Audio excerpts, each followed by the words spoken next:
অনেক আশা নিয়ে টি-20 বিশ্বকাপের আসরে অংশ নিলেও ব্যর্থতার বৃত্ত থেকে বের হতে পারছিল না পাকিস্তান। প্রথম ম্যাচে দুর্বল যুক্তরাষ্ট্রের বিপক্ষে হার দিয়ে শুরু হয় তাদের বিশ্বকাপ মিশন।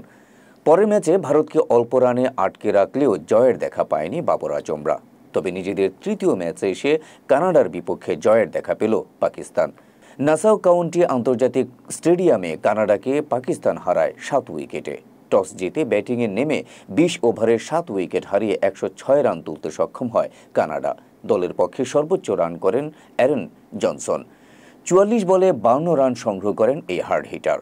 পাকিস্তানের হয়ে 4 ওভারে মাত্র 13 রান দিয়ে 2 উইকেট নেন আমির। এছাড়া আব্দুর রউফ 2টি, শাহিন ও নাসিম 1টি করে উইকেট লাভ করেন। 107 রানে জয়ের লক্ষ্যে নেমে 15 বল হাতে রেখেই বৈতরণী পার হয়ে যায় বাবর রিজওয়ানরা। ওপেনার সাইম আইয়ুবকে শুরুতে হারালেও মোহাম্মদ রিজওয়ান ও বাবর আজম ঠান্ডা মাথায় খেলে দলকে এগিয়ে নিতে থাকেন। দ্বিতীয় উইকেটে গড়েন 62 বলে 63 রানের জুটি। 33 বলে 33 রান করে বাবর ফিরে গেলেও অন্য প্রান্তে লড়তে থাকেন রিজওয়ান। 52 বলে 50 স্পর্শ করে দলকে জিতিয়েই মাঠ ছাড়েন তিনি। এ জয়ে ক্ষীণ হলেও দ্বিতীয় রাউন্ডের আশা জিইয়ে রাখল বাবর আজমের দল।